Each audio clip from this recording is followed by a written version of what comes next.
tried to stay away, live a simple life. You had a nice funeral, in case you were wondering. Mr. McCall, what happened? Hit it on something stupid.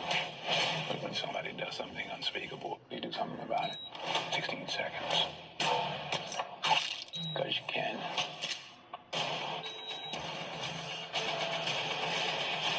Just you, or are we waiting for somebody else? Just me. The Equalizer in IMAX, rated R.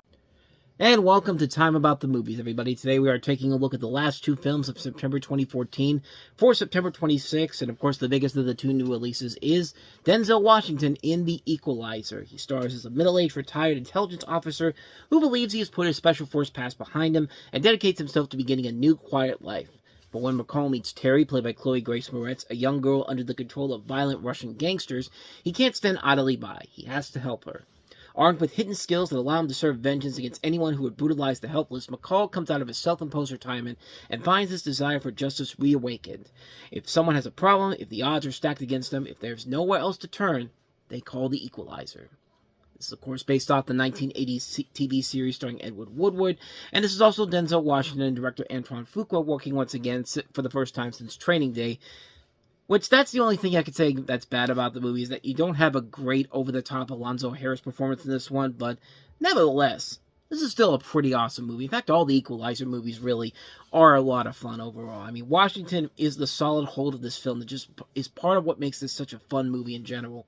I mean, the movie just works as a solid action thriller with Washington proving once again his badassness. Even in crap like Safe House and Two Guns, he can always beat the crap out of anybody that comes his way, and the movie will definitely prove that. Yeah. He's given a terrific performance in this. I thought the performances overall were pretty solid here. The rest of the cast is really good, too. I mean, Martin Sikorsky playing the bad guy in this, plays a great film villain. Chloe Grace Moretz is pretty good in here. Although I will admit, she's only in about 20 to 25 minutes in it overall. I mean, at least she has more screen time than somebody like Bill Pullman or Melissa Leo, who show up for like 10 minutes even. And even though Pullman's been seen in much of the TV advertisement, he's barely in the movie.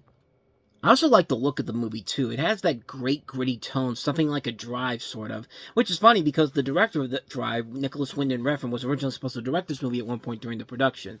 And yes, the violence is very much rated R. It works really well, too. I mean, there's even some good bits of comedy there. There's a great bit where Washington and this crooked cop, who coincidentally is played by the bad guy from last week's movie, A Walk Among the Tombstones, goes into this drug and money ring, confronts the bad guys, beats the crap out of them, then ties them up, and then the scene ends with Washington giving the workers in there some of the money that the dealers were holding. And I have to say, that was generally very funny in general. The movie can be very predictable at times. You know, when somebody's about to get killed, you know what's likely going to be used as bait to lure the hero. You know when it's more than likely going to go. And yeah, it can be really annoying, but if it's done well, it can work overall. I mean, it's definitely better paced than last week's A Walk Among the Tombstones, even though I will say the pacing of the first half hour is a little slow for its own good. Yeah, I know they're trying to build Washington's character arc here, but you gotta do something a little bit better than that. But the movie is good for much of the rest of the film, but really becomes great when we get to the last action scene of the movie in this Home Depot-like store that Washington works in.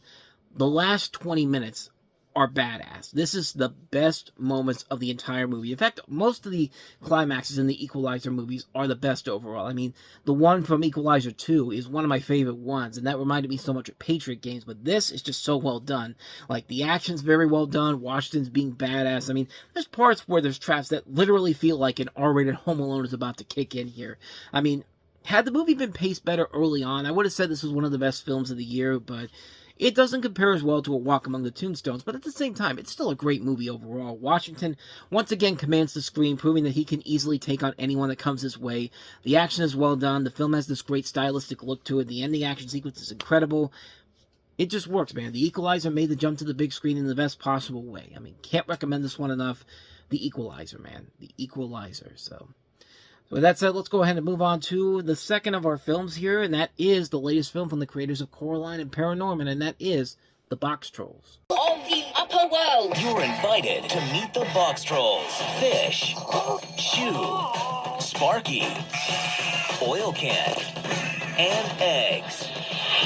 No! Nice. This fall, This way. buckle up and roll with the trolls. Jelly! The Boxtrolls, rated PG. And really right there sums up a lot of the major problems with the movie in general. The Boxtrolls are a community of quirky, mischievous characters who have lovingly raised an orphan human boy named Eggs in the amazing cavernous homes they built beneath the streets of the city called Cheesebridge. The story is about a young orphan boy raised by these underground cave-dwelling trash collectors who try to save his friends from an evil exterminator, the town's villain, Archibald Snatcher. When Snatcher comes up with a plan to get rid of the Boxtrolls, Eggs decides to venture above ground and into the light. When he meets and teams up with fabulously feisty Winnie, together they devise a daring plan to save the Boxtroll family, and this is based off of the children's novel called Here Be Monsters, played by Alan Snow. Which sounds like a name that you would hear for like a villain or something like that, or an action hero. Alan Snow, we need you, like that type of thing. But yeah, like I said, this is made by the same people who made Coraline and Paranorman, which are two excellent movies.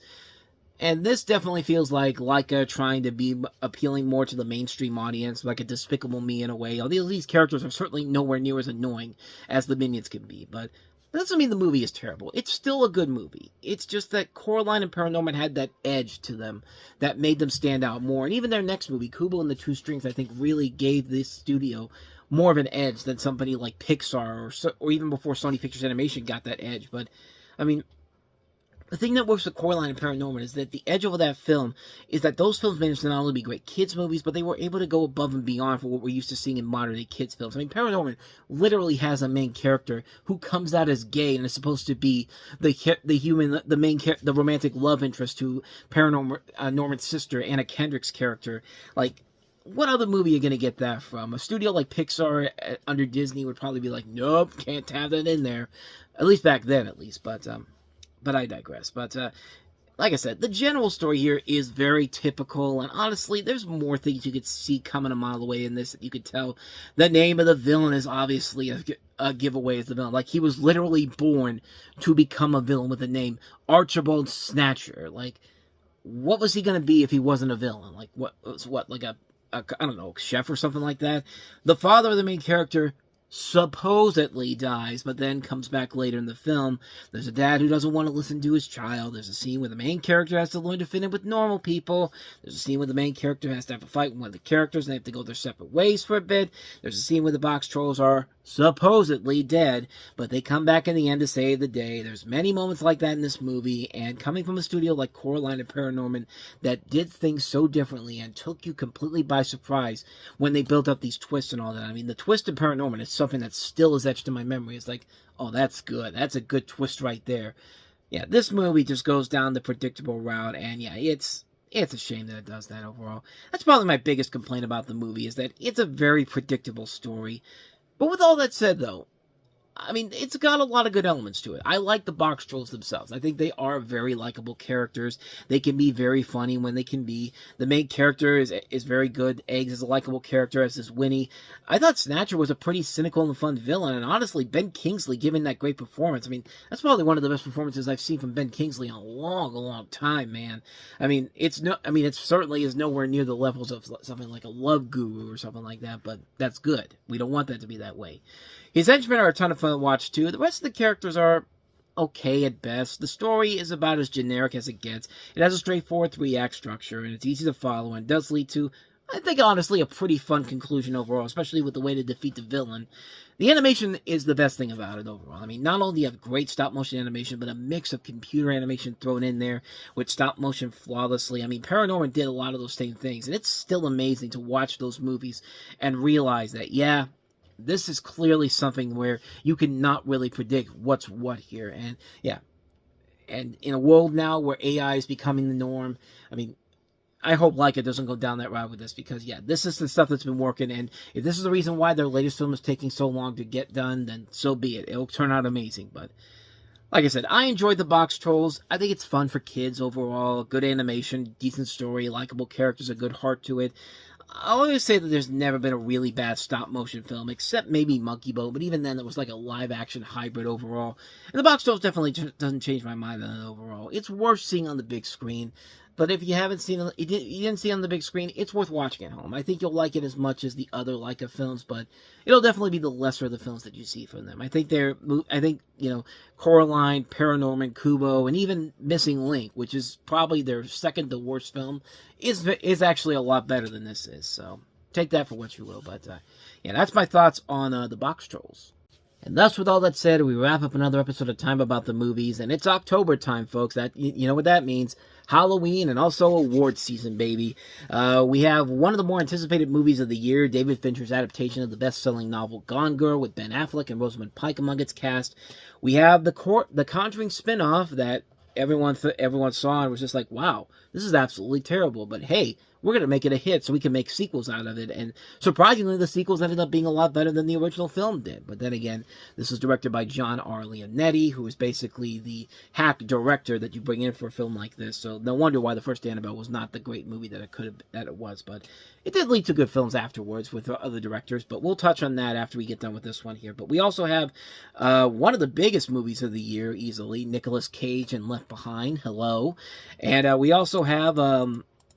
is Helen Mirren in this one? No, this is a completely different movie. Reese Witherspoon in The Good Lie, and I'm thinking of the Ian McKellen Helen Mirren movie that I thought was also called The Good Lie. I think it's called The Good Life, actually.